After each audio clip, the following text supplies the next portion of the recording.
ഇവിടെ വന്നിരിക്കുന്ന ചോദ്യങ്ങൾ സംബന്ധിച്ചുള്ള ഒരു പൊതുവിവരണം ഞാൻ നൽകുകയാണ്. അപ്പൊ അതിനെ തുടർന്ന് അദ്ദേഹം ആ വിഷയങ്ങളെ കുറിച്ച് സംസാരിക്കും. അപ്പൊ ഞാൻ പൊതുവായിട്ടുള്ള രണ്ട് തരത്തിലുള്ള ചോദ്യങ്ങളാണ് ഇവിടെ മുമ്പിൽ വന്നിരിക്കുന്നത്. ഒന്ന്, നമ്മുടെ ചർച്ചാ വിഷയമായ ജാതി സെൻസസുമായി ബന്ധപ്പെട്ട പ്രായോഗികവും ആയിട്ടുള്ള ചില പ്രശ്നങ്ങളാണ്. അതൊന്ന്, കാസ്റ്റ് എന്നത് ബാക്ക്വേർഡ് കാസ്റ്റ് എന്ന വാക്കല്ല, മറിച്ച് ബാക്ക്വേർഡ് ക്ലാസ് എന്ന വാക്കാണ് ഉപയോഗിക്കേണ്ടത് എന്ന് ഭരണഘടന രൂപീകരണ സമിതിയുടെ കാലത്ത് തന്നെ നെഹ്റുവും അംബേദ്കറും അടക്കമുള്ള ആളുകൾ പറഞ്ഞിരുന്നു എന്ന് അഭിനവ് ചന്ദ്രചൂഡിന്റെ ഒരു പുസ്തകത്തെ ഉദ്ധരിച്ചുകൊണ്ട് ആദ്യത്തെ ചോദ്യത്തിൽ പറയുന്നുണ്ട്.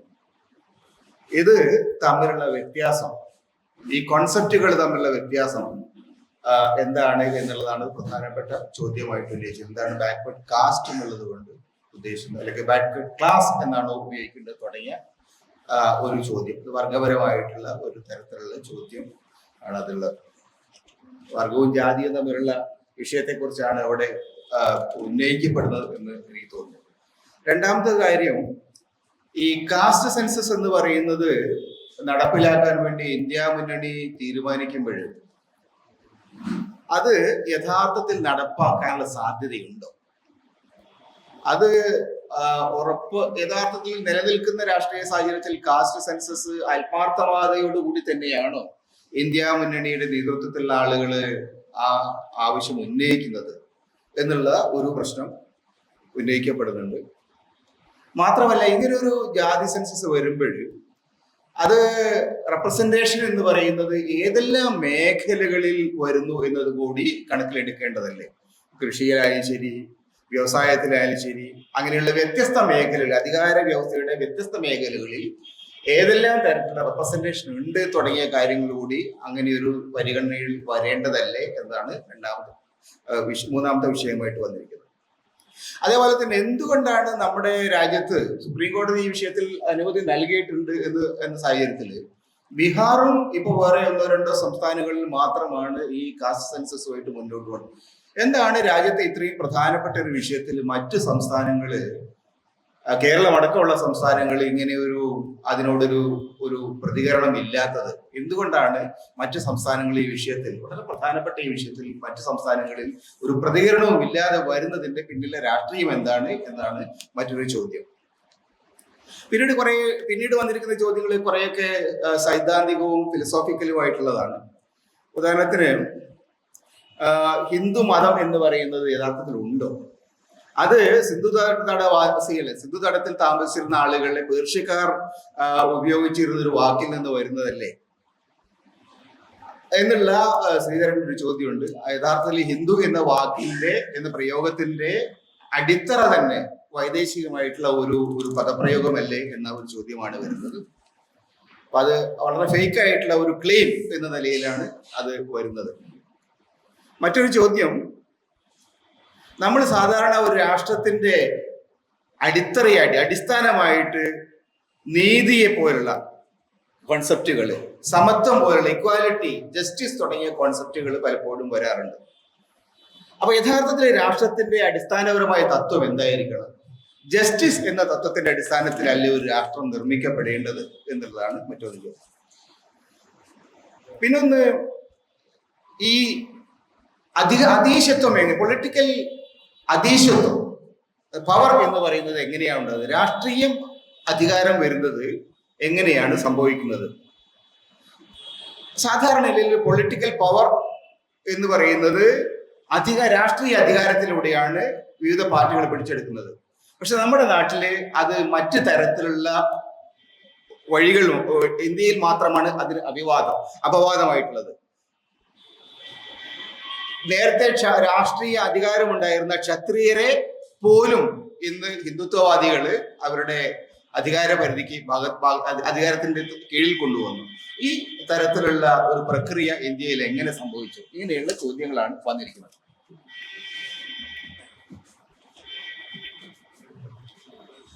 Thank you. ചെക്കുട്ടി, എനിക്ക് ഈ ഹാൻഡ് റൈറ്റിംഗ് വളരെ എല്ലാം ക്ലിയർ ആയിട്ട് മനസ്സിലായില്ല, അതുകൊണ്ടാണ് ഞാൻ സഹായം ചോദിച്ചത്. മിസ്റ്റർ ചെക്കുട്ടി ഒന്ന് ഞാൻ എന്തെങ്കിലും മിസ് ചെയ്താണെങ്കിൽ പറയാം. അപ്പം ആദ്യം എനിക്കൊന്ന് മിസ്റ്റർ ചെക്കുട്ടി ചോദിച്ച വിഷയം ഈ കാസ്റ്റ് സെൻസസിനെ കുറിച്ച്, backward cast and backward class. അപ്പോൾ അത് ഒരു കാര്യം ക്ലിയർ ആക്കേണ്ടത്, ഈ ക്ലാസ് എന്നുള്ളത് മാർക്സിസ്റ്റ് പെർസ്പെക്റ്റീവിലല്ല ക്ലാസ് എന്ന് പറയുന്നത്. അത് ഈ പ്രൊഡക്ഷൻ റിലേഷൻഷിപ്പ് നിന്നുണ്ടാകുന്ന ക്ലാസ്സസ് ആണ്. ഈ ക്ലാസ് എന്ന് പറഞ്ഞാൽ ഓർഡിനറി പ്ലെയിൻ മീനിങ്ങിൽ a group of people which can be distinguished from another group. ഒരു വ്യത്യസ്ത ഗ്രൂപ്പിനെയാണ് ക്ലാസ് എന്ന് പറയുന്നത്. ആ വാക്കിനെ മാർക്സിസ്റ്റ് അനാലിസിസ് ഉപയോഗിച്ചു എന്നാണ്, അല്ലാതെ ഇത് മാർക്സിസത്തിൽ നിന്ന് മാത്രം വരുന്ന ഒരു കോൺസെപ്റ്റ് അല്ല ക്ലാസ് എന്നുള്ളത്. അപ്പോൾ ഈ ക്ലാസ് ഈ ഡിപ്രസ്ഡ് ക്ലാസ്സസ് എന്നാണ് നമ്മുടെ ഈ ഫ്രീഡം സ്ട്രഗിളിലും ഈ സോഷ്യൽ സ്ട്രഗിളിലും ഒപ്രസ്ഡ് ക്ലാസ്സസ്, ഡിപ്രസ്ഡ് ക്ലാസ്സസ് എന്നുള്ള ഒരു വാക്കാണ് ഉപയോഗിക്കുന്നത്. അപ്പൊ ഇവിടെ വരുന്നപ്പോൾ ഞാനിപ്പോഴും സോഷ്യൽ ലെഫ്റ്റും ഉണ്ട്, ഇക്കണോമിക് ലെഫ്റ്റും ഉണ്ട്. ഈ ലെഫ്റ്റ് എന്നുള്ള വാക്ക് മാർക്സ് ജനിക്കുന്നതിന് ഒരു 30 വർഷം മുമ്പ് ഫ്രഞ്ച് നാഷണൽ അസംബ്ലിയിൽ ഉപയോഗിച്ചതാണ് ലെഫ്റ്റ് ആൻഡ് റൈറ്റ് എന്നുള്ള വാക്ക്. ഈ അസംബ്ലിയുടെ ജനങ്ങളുടെ കൂടെ നിൽക്കുന്ന ആൾക്കാർ ലെഫ്റ്റിലും രാജാവിന്റെ കൂടെ രാജഭരണം നിൽക്കുന്ന ആൾക്കാർ റൈറ്റിലും. അപ്പോൾ അതൊരു മാർക്സിസ്റ്റ് വാക്കല്ല ഈ ലെഫ്റ്റ് ആൻഡ് റൈറ്റ്. അപ്പൊ അങ്ങനെ നോക്കുമ്പോൾ നമുക്ക് ഇക്കണോമിക് ലെഫ്റ്റും സോഷ്യൽ ലെഫ്റ്റും ഉണ്ട്. സോഷ്യൽ ലെഫ്റ്റ് പറയുന്നത് എന്താണ്? ഫണ്ടമെന്റൽ ഈ ബേസിൽ നിൽക്കുന്നത് സോഷ്യൽ റിലേഷൻഷിപ്സ് ആണ്. ആ സോഷ്യൽ റിലേഷൻഷിപ്സിന്റെ ബേസിസിലാണ് പ്രൊഡക്ഷൻ ചോയ്സസ് ഉണ്ടാക്കുന്നത്. അപ്പൊ ഈ സോഷ്യൽ റിലേഷൻഷിപ്സിനെ ഡെമോക്രാറ്റൈസ് ചെയ്താലേ ഇക്കണോമിക് റിലേഷൻഷിപ്സിനെ ഡെമോക്രാറ്റൈസ് ചെയ്യാൻ നോക്കുന്നത് ഒരു പോയിന്റ് ഓഫ് വ്യൂ. അങ്ങനെ നോക്കുകയാണെങ്കിൽ നമ്മൾ സോഷ്യൽ ക്ലാസ്സസിനെയാണ് ഐഡന്റിഫൈ ചെയ്യുന്നത്. അവിടെയാണ് ഡിപ്രസ് ക്ലാസ്സസ് എന്ന് പറയുന്നത്. ഈ ആ ഡിപ്രസ് ക്ലാസ്സസ് ഈ പറഞ്ഞ പോലെ മാർജിനലൈസ്ഡ് ആയിട്ടുള്ള ക്ലാസ്സസ്, എക്സ്ക്ലൂഡഡ് ക്ലാസ്സസ്, ഈ ഓളിഗാർക്കി അല്ലാത്ത ക്ലാസ്സസിനെ ഡിപ്രസ് ക്ലാസ്സസ് എന്ന് പറയും. ആ യൂസേജിനെ അതേ സമയത്ത് തന്നെ ഈ റിസർവേഷന്റെ കോണ്ടെക്സ്റ്റിൽ മൈസൂറിലും തമിഴ്നാട്ടിലും ഈ കോൽഹാപൂരിലും ട്രാവൻകൂറിലും ഒക്കെ റൂളിംഗ് ഗ്രൂപ്പ്സ് ഈ നോൺ ബ്രാഹ്മിൻ മൂവ്മെന്റിന്റെ ഭാഗമായി നോൺ ബ്രാഹ്മിൻസിന് റിസർവേഷൻ ഒരു കോട്ട കൊടുത്തു. അതിനെ അവര് റിസർവേഷൻ എന്നും അത് കൊടുക്കുന്ന ഗ്രൂപ്പ്സിനെ ബാക്ക്വേർഡ് ക്ലാസ്സസ് എന്നും അവിടെ നിന്ന് ഒരു യൂസേജ് പറഞ്ഞു. ആ യൂസേജ് ആണ് കോൺസ്റ്റിറ്റ്യൂഷനിലേക്ക് വരുന്നത്, ബാക്ക്വേർഡ് ക്ലാസ് എന്നുള്ള usage from that point of view. അപ്പൊ ഡിപ്രസ് ക്ലാസ്സസ് എന്നുള്ള യൂസേജ് അംബേദ്കർ ഒരുപാട് ഉപയോഗിച്ചുവെങ്കിലും അത് ഈ പ്രിവിലേജ് ബാക്ക്ഗ്രൗണ്ട് എന്നുള്ള ആൾക്കാർ അത് റിജക്ട് ചെയ്തു, അത് യൂസ് ചെയ്തില്ല. പിന്നെ ലെഫ്റ്റ്, ഇക്കണോമിക് ലെഫ്റ്റിലുള്ള ആൾക്കാർ ക്ലാസ് എന്ന് പറഞ്ഞാൽ അവർ പറയുന്നത് ഓൺലി ഇക്കണോമിക് ക്ലാസ് ആണ്. അപ്പൊ അവരും ഡിപ്രസ് ക്ലാസ്സസ് റിജക്ട് ചെയ്തു. അപ്പൊ ഡിപ്രസ് ക്ലാസ്സസ് എന്നുള്ള വാക്ക് ഗ്രാജുവലി അത് ഈ ഉപയോഗത്തിൽ നിന്നും നമ്മുടെ ഉപയോഗത്തിൽ നിന്ന് പോയി ബാക്ക്വേർഡ് ക്ലാസ് ആക്കി. ഈ ബാക്ക്വേർഡ് ക്ലാസ് ആക്കുന്നതിന്റെ ഏറ്റവും വലിയ കോൺസിക്വൻസ് ഇത് റെപ്രസെന്റേഷനെ കുറിച്ചല്ല, ഇത് പോവർട്ടി അലിവേഷൻ ആണ്, ബാക്ക്വേർഡ്നെസ്, ഇൻഫീരിയർ ആണ്, കപ്പാസിറ്റി ഇല്ലാത്ത ആൾക്കാർക്ക് ഒരു ഓപ്പർച്യൂണിറ്റി കൊടുക്കാൻ എന്നുള്ള കംപ്ലീറ്റ്ലി തെറ്റായിട്ടുള്ള ഒരു വ്യാഖ്യാനമാണ്. അതാണ് ഇപ്പോഴും നിലനിൽക്കുന്നത്. ആക്ച്വലി ഇത് അതിന് ഈ ബാക്ക്വേർഡ്നെസ് ആയിട്ട് യാതൊരു ബന്ധവുമില്ല. ഇപ്പൊ ഇന്ത്യ സെക്യൂരിറ്റി കൗൺസിലിൽ റെപ്രസെന്റേഷൻ വേണമെന്ന് പറയുന്നത് ഇന്ത്യ ബാക്ക്വേർഡ് ആയതുകൊണ്ടാണ്. പ്രാതിനിധ്യം വേണം, ഏറ്റവും പോപ്പുലേഷൻ ഉള്ള രാജ്യത്തിന് പ്രാതിനിധ്യം വേണം. അപ്പൊ പ്രാതിനിധ്യം ആണ് നമ്മൾ ഡിമാൻഡ് ചെയ്യുന്നത്. അത് ഈ സോഷ്യൽ എക്സ്ക്ലൂഷനിൽ നിന്നും, കാരണം എക്സ്ക്ലൂഡഡ് ആയ റെപ്രസെന്റേഷനിൽ നിന്നും എക്സ്ക്ലൂഡഡ് ആയ ഗ്രൂപ്പാണ്. ഇപ്പൊ caste can be a class എന്ന് സുപ്രീം കോർട്ട് പറഞ്ഞിട്ടുണ്ട്. Caste is not excluded, but class is not the only class. അപ്പൊ നമ്മുടെ ഇപ്പൊ റിസർവേഷനില് ഈ ബാക്ക്വേർഡ് ക്ലാസ്സസിൽ ഫോർ എക്സാമ്പിൾ ട്രാൻസ്ജെൻഡറിനെ ഇൻക്ലൂഡ് ചെയ്യണമെന്ന് സുപ്രീം കോടതി പറഞ്ഞു. ഓർഫൻസിനെ ഇൻക്ലൂഡ് ചെയ്യണമെന്ന് national commission of backward classes പറഞ്ഞു. ഇപ്പോൾ ഇക്കണോമിക് വീക്കർ സെക്ഷൻസിനെ ഇൻക്ലൂഡ് ചെയ്യുന്നു. അതൊരു ക്ലാസ് അല്ലല്ലോ, കാസ്റ്റും അല്ലല്ലോ. ആക്ച്വലി കാസ്റ്റ് ബേസ്ഡ് ആണ്, അത് ഇക്കണോമിക് റിസർവേഷൻ അല്ല. ഇവിടെ നമ്മുടെ കേരള ഗവൺമെന്റിന്റെ EWS നോട്ടിഫിക്കേഷൻ നോക്കിയാൽ ജാതികൾ എന്ന് പറഞ്ഞിട്ട് ജാതികളുടെ ലിസ്റ്റാണ്. ആ ജാതികളിൽ ഒരു ക്രീമി ലെയറിനെ എക്സ്ക്ലൂഡ് ചെയ്യുന്നു, ഒരു ഇൻകം ക്വാളിറ്റി. പക്ഷെ പ്യൂർലി ഇത് ഇക്കണോമിക് റിസർവേഷൻ അല്ല, ഇത് സോഷ്യൽ റിസർവേഷനാണ്. Real economic reservation actually OBC and SC/ST റിസർവേഷനാണ്. ഏത് ഗ്രൂപ്പിനും എലിജിബിൾ ആണെങ്കിൽ ഓപ്പൺ ആയിട്ടുള്ള ഒരു കാറ്റഗറിയാണ്. അപ്പൊ ഇതൊക്കെ ഒരുപാട് മിസ്അണ്ടർസ്റ്റാൻഡിങ് ക്രിയേറ്റ് ചെയ്തിട്ടുണ്ട്. പക്ഷെ നമ്മളിപ്പോൾ നാരോലി ഫോക്കസ് ചെയ്യുന്നത് ഇതൊക്കെ ശരി, അവിടെ ഇരിക്കട്ടെ. പക്ഷെ ഈ രാജ്യത്തുള്ള ഇപ്പൊ നിങ്ങൾ തന്നെ ജനസംഖ്യ കാൽക്കുലേറ്റ് ചെയ്ത് റിസർവേഷന്റെ ബെനിഫിറ്റ്സും മറ്റ് ബെനിഫിറ്റ്സും കൊടുക്കുന്ന ആ ഗ്രൂപ്പ്സിന്റെ ജനസംഖ്യ സത്യസന്ധമായി 100% തലയെണ്ണലൂടി കാൽക്കുലേറ്റ് ചെയ്യുക. അതാണ് ഇപ്പൊ നാരോ ആയിട്ട് നമ്മൾ ഫോക്കസ് ചെയ്യുന്ന ഡിബേറ്റ്. അപ്പൊ ഈ കാസ്റ്റ് ആൻഡ് ക്ലാസ്സിനോ, പിന്നെ കാസ്റ്റ് എന്നുള്ള വാക്കിന് ഒരു പോർച്ചുഗീസ് വാക്കാണ് ഒരു അർത്ഥമില്ല. നമ്മൾ ജാതി വർണ്ണം എന്ന് നോക്കണം. ഇപ്പൊ ജാതി എന്ന് ഞാൻ നേരത്തെ പറഞ്ഞതുപോലെ ഋഗ്വേദത്തിൽ നിന്നാണ് ജാതിയുടെ കോൺസെപ്റ്റ് ഉണ്ടാകുന്നത്. ഒരേ ജന്മരീതിയുള്ള ഒരു ഗ്രൂപ്പ്. അപ്പൊ അതിലൊരു മിഥ്യ ഉള്ളത് ഈ മനുഷ്യർക്ക് പല ജന്മരീതികളും ഉണ്ട് എന്നുള്ളൊരു അസത്യമാണ് ജാതിയുടെ ബേസിസ്. അതിൽ ചില മനുഷ്യർക്ക് വർണ്ണം എന്നൊരു സ്ഥാനപ്പേരോട് കൊടുക്കുന്നു. അപ്പൊ കാസ്റ്റും ക്ലാസും, കാസ്റ്റ് ഒരു നോൺ എക്സിസ്റ്റന്റ് ഗ്രൂപ്പാണ്. അങ്ങനത്തെ ഗ്രൂപ്പ് ഇല്ല, ജാതികൾ ഇല്ല. പിന്നെ ബ്രിട്ടീഷുകാരും പോർച്ചുഗീസ് വേർഡ് യൂറോപ്യൻസ് ഉപയോഗിച്ചു കാസ്റ്റിനെ ഡിസ്ക്രൈബ് ചെയ്യാൻ. പക്ഷെ നമ്മൾ സംസാരിക്കുമ്പോൾ ഈ കാസ്റ്റ് എന്നുള്ള വാക്ക് ഒരു ഓപ്പറേറ്റീവ് വാക്കായിട്ട് ഉപയോഗിക്കരുത്. നമ്മൾ ജാതി വർണ്ണം എന്ന് പറയണം കുറെ കൂടെ ആക്യുറേറ്റ് ആയിട്ട്. കാസ്റ്റ് എന്നുള്ള വാക്ക് ഇപ്പോൾ വളരെ വൈഡ്ലി യൂസ്ഡ് ആണ്. പല സിറ്റുവേഷൻസിലും all over the world caste എന്ന് പറയുന്നത് അല്ലേ. So that is the answer. A class is an open category. Caste can be a class, many other things can be a class. അതുകൊണ്ടാണ് കോൺസ്റ്റിറ്റ്യൂഷൻ ക്ലാസ് എന്ന് പറയുന്നത്. Are they really sincere about this kind of? The answer is no, they are not. Because അവര് sincere ആയിരുന്നെങ്കിൽ 2011 അവരെന്തുകൊണ്ട് നടത്തിയിട്ട് data release ചെയ്തില്ല? ഇത് വീണ്ടും ഒരു ആളുകളെ ഒരു ഹോപ്പ് ഉണ്ടാക്കി അവരെ കബളിപ്പിക്കാനുള്ള ഒരു ശ്രമമാണെന്ന് നമുക്ക് സംശയിക്കാനൊരു ബേസിസ് ഉണ്ട്. പിന്നീടുള്ളത് ഫിലോസോഫിക്കലാണ്. ഈ രാഷ്ട്രത്തിന്റെ അടിത്തറ എന്തായാലും അതെ, അത് വളരെ ഇമ്പോർട്ടന്റ് ആണ്. അതിലെന്താണ് രാഷ്ട്രത്തിന്റെ അടിത്തറയായിട്ട് സമത്വമാവാം, നീതി തുടങ്ങിയ പല ജസ്റ്റിസ് അല്ലേ വേണ്ടത്? അതൊരു വളരെ ഇമ്പോർട്ടന്റ് ക്വസ്റ്റ്യൻ ആണ്. ഞാൻ ഒരുപാട് വർക്ക് ചെയ്യുന്ന ഒരു ക്വസ്റ്റ്യൻ ആണ്. ജസ്റ്റിസ് എന്നുള്ള വാക്കിന്റെ അർത്ഥം ഇല്ല, വാക്കിന്റെ അർത്ഥത്തിലേക്ക് ഞാൻ വരാം. ജസ്റ്റിസ് ഒരു സ്റ്റാൻഡേർഡ് ഓഫ് ഹ്യൂമൻ കോണ്ടക്ട് ആണ്. നമ്മളുടെ ഈ constitutional context is A standard of human conduct, ഒരു മാനദണ്ഡമാണ്. ഹ്യൂമൻ റൈറ്റ് കോണ്ടക്ടിന്റെ മാനദണ്ഡമാണ്. എന്താണ് റൈറ്റ് കോണ്ടക്ട്? സദാചാരം എന്ന് പറയുന്നത്. ഇപ്പൊ യൂസ് എന്ന് വെച്ചാൽ സ്റ്റാൻഡേർഡ് ഓഫ് റൈറ്റ് സ്റ്റാൻഡേർഡ് ആണ് യൂസ്. സ്റ്റിസ് എന്ന് വെച്ചാൽ ദാറ്റ് വിച്ച് സ്റ്റാൻഡ്സ്. അപ്പം ഇറ്റേണലായിട്ട് എന്നേക്കും എക്കാലത്തും നിലനിൽക്കുന്ന ഒരു സദാചാരത്തിന്റെ മാനദണ്ഡമാണ്. അത് ലിറ്ററലി ജസ്റ്റിസിന്റെ അർത്ഥം അതാണ്, സ്റ്റാൻഡേർഡ് ഓഫ് ഹ്യൂമൻ കോണ്ടക്ട് ആണ്. അപ്പൊ ശരിയാണ്, ഏത് സമൂഹം രൂപവൽക്കരിക്കപ്പെടുമ്പോഴും ആദ്യം നമ്മൾ ഡിഫൈൻ ചെയ്യുന്നത് എന്താണ് ശരി, എന്താണ് തെറ്റ്, ഹ്യൂമൻ കോണ്ടക്റ്റിൽ എന്താണ് ശരി, എന്താണ് തെറ്റ് എന്നുള്ള ഒരു കോമൺ അണ്ടർസ്റ്റാൻഡിങ്ങിന്റെ ബേസിസിൽ മാത്രമേ ഒരു സമൂഹത്തിന് നിലനിൽക്കാൻ ഒക്കുള്ളൂ, ഒന്നിച്ചു വരാൻ ഒക്കുള്ളൂ. അങ്ങനെ നോക്കുമ്പോൾ നമ്മുടെ പ്രിയാമ്പിൾ കാണുന്നത് basically 4 standards of human conduct ആണ്. സ്വാതന്ത്ര്യം, സാഹോദര്യം, സമത്വം, സ്വാഭിമാനം. അപ്പൊ ഇതെല്ലാം ഹ്യൂമൻ ബീങ്സിന്റെ മ്യൂച്വൽ കോണ്ടക്റ്റ് ആണ്.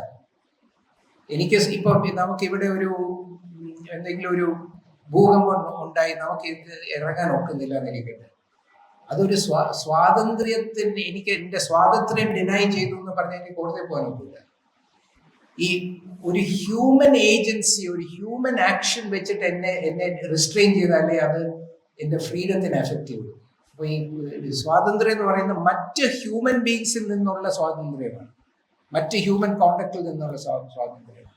അപ്പൊ അതുപോലെ സമത്വം, അതുപോലെ സ്വാഭിമാനം.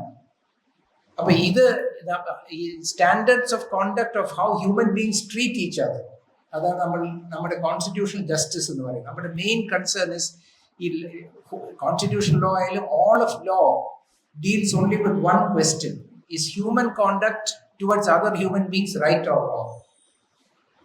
അതിന്റെ മാനദണ്ഡമാണ് ജസ്റ്റിസ്. അതിന്റെ ബേസിസിലാണ് ഒരു നമ്മുടെ കോൺസ്റ്റിറ്റ്യൂഷൻ ഒരു ഡെമോക്രാറ്റിക് കോൺസ്റ്റിറ്റ്യൂഷൻ ആയിട്ട് വന്നിരിക്കുന്നത്. ഈ സ്റ്റാൻഡേർഡ്സ് അഷ്യൂർ ചെയ്യാനാണ് നമുക്ക് ഡെമോക്രസിയും സോഷ്യലിസവും സെക്യുലറിസവും ഒക്കെ ഉള്ളത്. ഡെമോക്രസി എന്ന് വെച്ചാൽ Kratos is power, Demos is common people. അപ്പോൾ power must be in the hands of common people. വെറുതെ ഇലക്ട് ചെയ്യുന്നതല്ല, കോമൺ പീപ്പിളിന്റെ കയ്യിലായിരിക്കണം പവർ, എന്നാലേ ഡെമോക്രസി ഉള്ളൂ. അപ്പോൾ യെസ്, ജസ്റ്റിസ് ആണ് ഒരു ബേസിസ്. നമ്മുടെ ജസ്റ്റിസിന്റെ ബേസിസ് ഇതാണ്. ഈ ബേസിസിലാണ് നമ്മൾ നോക്കിക്കഴിഞ്ഞാൽ ഈ ബേസിസുമായിട്ട് യോജിച്ചു പോകുന്ന പല റിലീജിയസ് കോൺസെപ്റ്റ്സ് ഓഫ് ജസ്റ്റിസ് ഉണ്ട്, പലതും ഇതുമായിട്ട് കലഹിക്കുന്ന റിലീജിയസ് കോൺസെപ്റ്റ്സും ഉണ്ട്.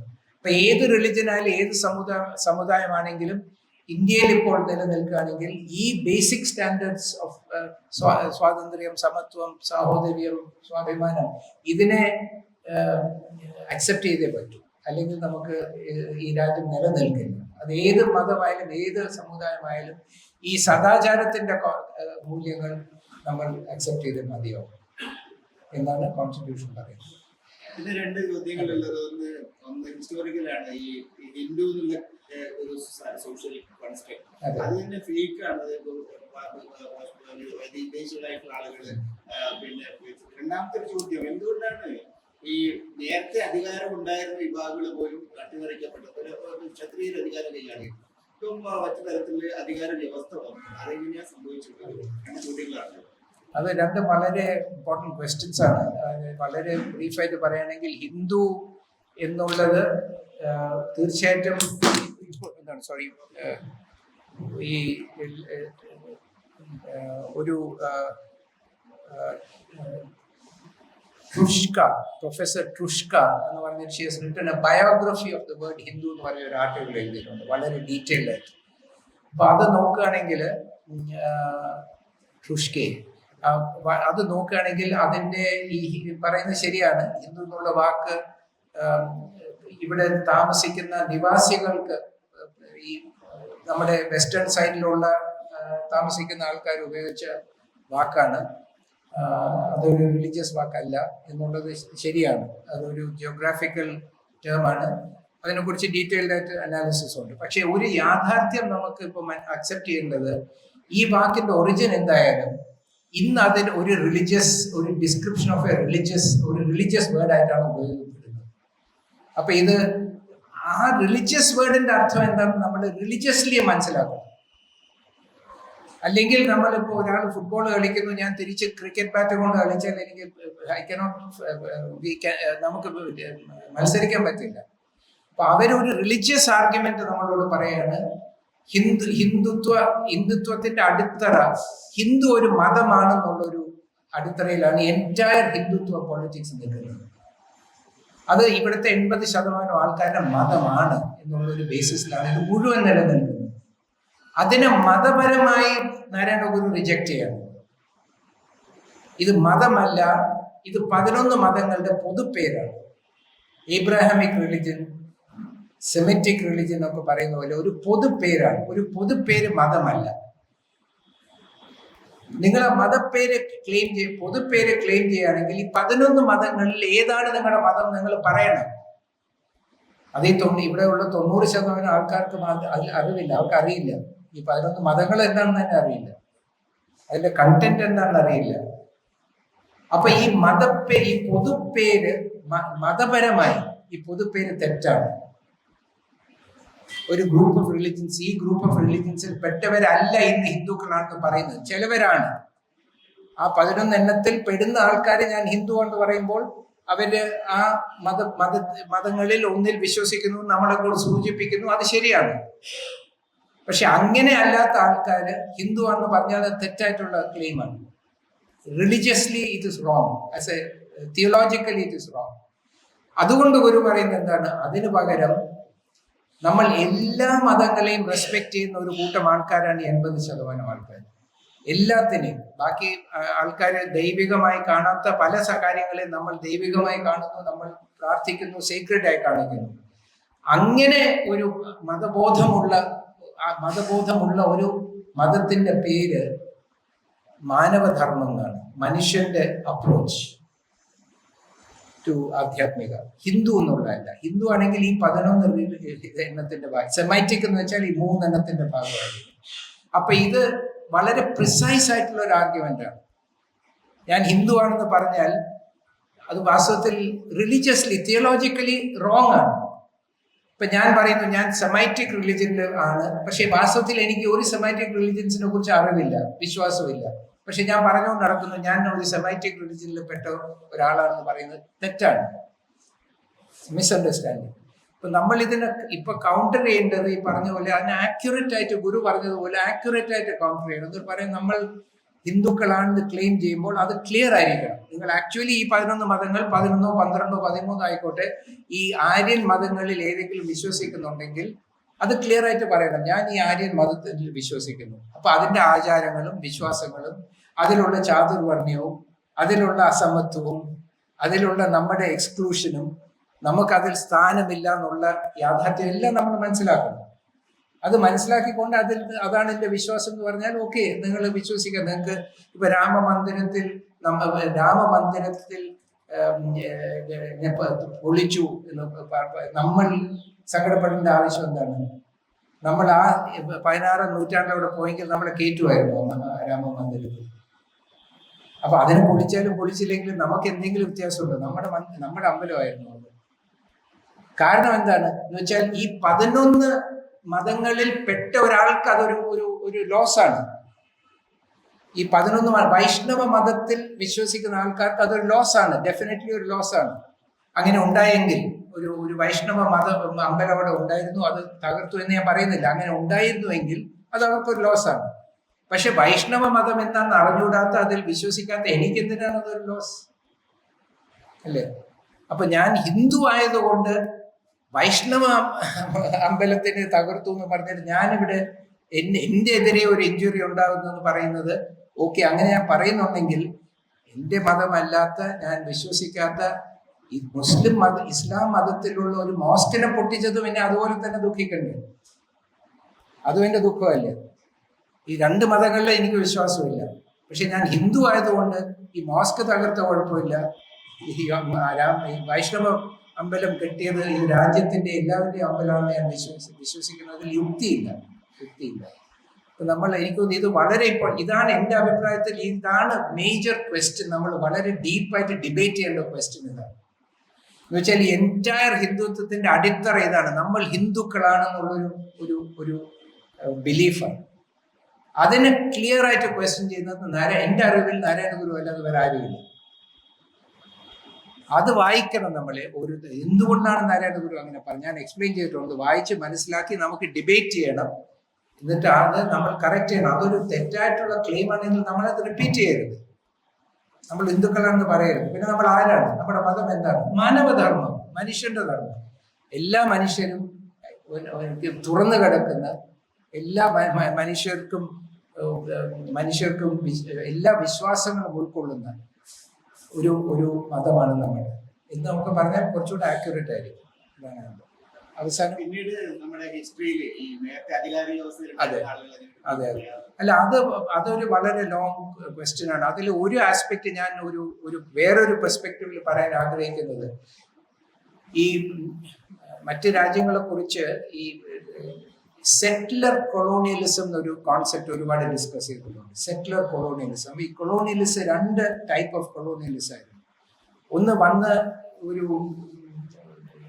രാജ്യത്തിനെ ചൂഷണം ചെയ്തിട്ട് തിരിച്ച് അവരുടെ നാട്ടിലേക്ക് പോകും. മറ്റേത് അവിടെ സെറ്റിൽ ഡൗൺ ചെയ്യും. ഇപ്പൊ അമേരിക്കയിൽ യൂറോപ്യൻസ് വന്നു, സെറ്റിലർ കൊളോണിയലിസം. ഓസ്ട്രേലിയയിൽ സെറ്റിലർ കൊളോണിയലിസം. ലാറ്റിൻ അമേരിക്കയിൽ സെറ്റിലർ കൊളോണിയലിസം. ഇന്ത്യയിൽ പലരും പറയും ചില മുസ്ലിം റൂളേഴ്സ് വന്നത് സെറ്റിലർ കൊളോണിയലിസം, ബ്രിട്ടീഷുകാർ വന്നത് സെറ്റിലർ കൊളോണിയലിസം അല്ലായിരുന്നു, അവരെ ചൂഷണം ചെയ്തിട്ട് തിരിച്ചുപോയി. പക്ഷെ അന്താരാഷ്ട്രീയ തലത്തിലും ഇന്ത്യയിലും നമ്മൾ എക്സാമിൻ ചെയ്യാത്ത ഒരു ക്വസ്റ്റ്യൻ, ഈ ഗോൾവൽക്കർ സ്വയം പറയുന്നു ആര്യന്മാര് നോർത്ത് പോളിൽ നിന്ന് വന്നതാണ്. അതിനെ സാവർക്കർ പറയുന്നു, ഗോൾവൽക്കർ അതിനെ കുറിച്ച് കറക്റ്റ് ചെയ്തിട്ട് പറയുന്നു അത് ശരിയാണ്, പക്ഷെ നോർത്ത് പോൾ അന്ന് ബീഹാറിലായിരുന്നു എന്നാണ് പറയുന്നത്. അപ്പോ പക്ഷെ അവര് പുറത്തുനിന്ന് വന്നു എന്നാണ് പറയുന്നത്. അവര് വന്നു നോർത്ത് പോളിൽ നിന്ന്. വന്നിട്ട് ഇവിടെ സെറ്റിൽ ഡൗൺ ചെയ്തു. അപ്പം ഇവര് വന്നത് ബീഹാറിൽ നിന്നാണ്. നോർത്ത് പോൾ ബീഹാർ വിട്ടിട്ട് വേറെ എവിടെയോ പോയി എന്നാണ് ഗോൾവൽക്കർ പറയുന്നത്. എന്ന് വെച്ചാൽ ഗോൾവൽക്കറിന്റെ ഗുരുവാണ് സാവർക്കർ. അതുകൊണ്ട് ഗുരു പറയുന്നതിനെ റിജക്ട് ചെയ്യാൻ ഒക്കില്ല. അപ്പൊ ഇത് രണ്ടും കൂടെ റിക്കൺസൈൽ ചെയ്തു. എങ്ങനെ ആയാലും ഇവർ ആര്യന്മാരാണെന്ന് സ്വയം വിവരിക്കുന്നത്. അപ്പൊ ഈ ആര്യന്മാർ ഇവിടെ വന്നിട്ട് ഇവിടെ നടക്കുന്നത് ആക്ച്വലി സെറ്റിലർ കൊളോണിയലിസം. ഈ സെറ്റിലർ കൊളോണിയലിസത്തിൽ ഒരു ഭാഗം മാത്രം പ്രസക്തമായിട്ട് ഞാനിപ്പോൾ പറയാം. ഇതിനെ കുറിച്ചുള്ള അക്കാഡമിക് ബുക്സ് വായിച്ചാൽ വളരെ ക്ലിയർ ആയിട്ട് പറയുന്നത് സെറ്റിലർ കൊളോണിയലിസം ചെയ്യുന്നത് ഈ ലോക്കൽ പോപ്പുലേഷന്റെ സ്വത്വത്തിനെയും അവരുടെ സ്പിരിച്വാലിറ്റി എല്ലാം ഡിസ്ട്രോയ് ചെയ്യും. അവരുടെ എല്ലാ വിധത്തിലുള്ള ഡിസ്റ്റിങ്ക്റ്റീവ് ഐഡന്റിറ്റീസ്, തോട്ട്സ്, കൾച്ചർ എല്ലാം ഡിസ്ട്രോയ് ചെയ്യും. എന്നിട്ട് അവരെ ഒരു ബ്ലാങ്ക് സ്ലേറ്റ്സ് ആക്കി മാറ്റും, സോംബീസ് ആക്കി മാറ്റും. ഇപ്പൊ ഇവിടെ നടക്കുന്നത് ഈ ജാതി സെൻസസ് ഡിനൈ ചെയ്യുന്നതും നമ്മുടെ സ്വത്വത്തിനെ ഫൈറ്റ് ചെയ്യുന്നത്. ഈ ബ്രാഹ്മിൻ ടിഫിൻസ് ആലെ ആരും അറ്റാക്ക് ചെയ്യുന്നില്ല. പെരിയാർ കഴിഞ്ഞ പിന്നെ ആരും അവിടെ പോയി പെയിന്റ് ഒന്നും ചെയ്യുന്നില്ല. അത് നിലനിൽക്കുന്നു. പക്ഷെ ബാക്കിയുള്ള എന്ന് വെച്ചാൽ അത് ഈ കോളനൈസിങ് ഫോഴ്സസിന്റെ റെപ്രസെന്റേഷൻ ആണ് അവിടെ ഈ ആ ടിഫിനിൽ. പക്ഷെ നമ്മുടെ ഫ്രീഡം ഓഫ് അസോസിയേഷൻ ഉപയോഗിച്ച് നമ്മുടെ സമുദായങ്ങളുടെ യുണീക് കൾച്ചർ, ഹിസ്റ്ററി, ഫിലോസഫി നമ്മൾക്ക് ഇഷ്ടമുള്ളതാണ് നമ്മൾ എക്സ്പ്രസ് ചെയ്യുമ്പോൾ അതിനെ അറ്റാക്ക് ചെയ്യുന്നത് ഈ പറഞ്ഞതുപോലെ നമ്മളെ വൈപ്പ് ഔട്ട് ചെയ്യാനാണ്. നമ്മൾ ഹോമോജനൈസ് ചെയ്ത് വൈപ്പ് ഔട്ട് ചെയ്ത് നമ്മളെ incapable of mobilising and incapable of resistance ആക്കാനാണ്. അപ്പൊ ഇങ്ങനെ ഇങ്ങനെ നോക്കിക്കഴിഞ്ഞാൽ ഈ സെറ്റിലർ കൊളോണിയലിസം ആണ് ഒരു കൊളോണിയൽ ഇന്റന്റ് ഡിക്ലെയർ ചെയ്ത് ഈ north of the see, south of the mountains ഇത് അവർ ക്ലെയിം ചെയ്ത്, അവർ മാർക്ക് ചെയ്തു, അവർ സെറ്റിൽ ചെയ്യണം. അതിന്റെ ഉള്ളിലുള്ള A group, B group, C group എന്നൊക്കെ പറഞ്ഞിട്ട് കാര്യമില്ല. അതൊക്കെ ഇന്റേണൽ ഇഷ്യൂസാണ്. പക്ഷെ നമ്മളുടെ ഒരു ബിഗ് പിക്ചർ നോക്കിക്കഴിഞ്ഞാൽ ഇവിടെ ഇന്ന് വരെ നമ്മൾ സ്ട്രഗിൾ ചെയ്യുന്നത് എഗൻസ്റ്റ് സെറ്റിലർ കൊളോണിയലിസം ആണ്. അതിനു വേണ്ടി അവരൊരു പൊളിറ്റിക്കൽ ഫ്രെയിംവർക്ക് കവറിങ് ഈ സബ് കോണ്ടിനെന്റ് ഉണ്ടാക്കി കോളനൈസ് ചെയ്യാൻ ശ്രമിക്കുന്നു. ഡോക്ടർ BR അംബേദ്കർ ആണ് ആദ്യമായിട്ട് ഇന്ത്യയുടെ ചരിത്രത്തിൽ ഇതിനെ റെസിസ്റ്റ് ചെയ്യാൻ ഇവിടുത്തെ ബഹുജനങ്ങളുടെ ഒരു പൊളിറ്റിക്കൽ ഫ്രെയിംവർക്ക് ഉണ്ടാക്കിയത്. ഈ സെറ്റിലർ കൊളോണിയലിസത്തിനെ റെസിസ്റ്റ് ചെയ്യാൻ through representative democracy for all local communities. ഇതാണ് ആദ്യമായിട്ട് നമുക്കൊരു യുണൈറ്റഡ് പൊളിറ്റിക്കൽ ഫ്രെയിംവർക്ക് ഉണ്ടാക്കിയ ഡെമോക്രാറ്റിക് ഫ്രെയിംവർക്ക്. അതിന്റെ ഇമ്പാക്ട് വളരെ വലുതായി. ഈ സെറ്റിലർ കൊളോണിയലിസത്തിന്റെ പവർ വീക്കൺ ചെയ്തു. അപ്പൊ അതിനെ അവർ ക്രഷ് ചെയ്യാൻ ശ്രമിക്കുക. അപ്പൊ ഇതാണ് എൻ്റെ അഭിപ്രായത്തിൽ നമ്മൾ ആലോചിക്കേണ്ട ഒരു ബിഗ് പിക്ചർ. ബിക്കോസ് നമ്മളിപ്പം ഈ കോൺസ്റ്റിറ്റ്യൂഷൻ നിലനിൽക്കുന്നുള്ളത് വെറൊരു അഡ്മിനിസ്ട്രേറ്റീവ് ചാലഞ്ച് അല്ല. ഇവിടുത്തെ സാധാരണക്കാർ, ഇവിടുത്തെ ബഹുജനങ്ങളുടെ ആദ്യത്തെ political framework covering this whole subcontinent ആണ്. Giving power to every single person, universal adult franchise. ഒരാൾക്ക് ഒരു വോട്ട്, എല്ലാവർക്കും വോട്ടുള്ള, എല്ലാവർക്കും പ്രാതിനിധ്യം ഗ്യാരണ്ടി ചെയ്യുന്ന ഒരു പൊളിറ്റിക്കൽ ഫ്രെയിംവർക്ക് ആദ്യമാണ് ഈ ഭൂഖണ്ഡത്തിൽ ഉണ്ടാവുന്നത്. അതില്ലാതായാൽ നമുക്ക് യുണൈറ്റ് ചെയ്ത് ഇവരെയോ മറ്റു ഫ്യൂച്ചറിൽ വരുന്ന കൊളോണിയലിസത്തിനെയോ ഒന്നിച്ചു നിന്ന് ഫൈറ്റ് ചെയ്യാൻ ഒരു ഫ്രെയിംവർക്ക് നമുക്ക് കിട്ടില്ല. ഇത് പോയി കഴിഞ്ഞാൽ പിന്നെ നമ്മൾ ചിഹ്ന ഭിന്നമായി പോകും. അപ്പൊ നമ്മൾ തീർച്ചയായിട്ടും ഇതിനെ ഈ ഡോക്ടർ അംബേദ്കറിന്റെ ലീഡർഷിപ്പിൽ ഉണ്ടായ ഫ്രെയിംവർക്കിനെ നമ്മൾ വളരെ വളരെ എന്ത് വില കൊടുത്തും അതിനെ ഡിഫെൻഡ് ചെയ്യണം. അതാണ് നമ്മുടെ ഫ്യൂച്ചർ. ബാക്കി ക്ഷത്രിയന്മാർ വരുന്നു പോകുന്നു, ഇതൊക്കെ അവരുടെ ഇന്റേണൽ കഥകളാണ്. We should have no interest in that. പക്ഷെ ഈ പറഞ്ഞതുപോലെ നമ്മുടെ ബഹുജനങ്ങൾക്ക് ഭരിക്കാനുള്ള ഒരു ഫ്രെയിംവർക്കാണ് നമ്മുടെ കോൺസ്റ്റിറ്റ്യൂഷൻ. അതിനെ സ്ട്രെങ്തൻ ചെയ്യണം, അതിനെ പ്രിസർവ് ചെയ്യണം. അതിനെ റെസിസ്റ്റ് ചെയ്യുന്നത് ഈ ഓളിഗാർക്കിയാണ്. ഓളിഗാർക്കി ഇല്ലാതാക്കാൻ റെപ്രസെന്റേറ്റീവ് ഡെമോക്രസി വേണം. ആ ഓളിഗാർക്കി നമ്മളെ ട്രാപ്പ് ചെയ്യുന്നത് ഹിന്ദു എന്നും നാരായണ ഗുരു പറഞ്ഞതുപോലെ ഹിന്ദു എന്ന് അസ്തിത്വമില്ലാത്ത ഒരു പൊതുപ്പേര് തെറ്റായി ഉപയോഗിച്ചിട്ട് അവർക്ക് അധികാരം കിട്ടുമ്പോൾ ഇവിടെ പാർട്ടി കൊടുക്കുന്നത് നമ്മളാണ്. അവർക്ക് അധികാരം കിട്ടുമ്പോൾ നമ്മളെ അടിമകളാക്കി അവർ ഭരിക്കുമ്പോൾ സെലിബ്രേറ്റ് ചെയ്യുന്നത് നമ്മളാണ്. ഈ പൊതുപ്പേര് കാരണം. ഈ രണ്ട് ഇഷ്യൂസാണ് എനിക്കൊന്ന് നമുക്ക് വളരെ കെയർഫുള്ളി കുറച്ചുകൂടെ ആലോചിക്കേണ്ടിയിരിക്കുന്നത്.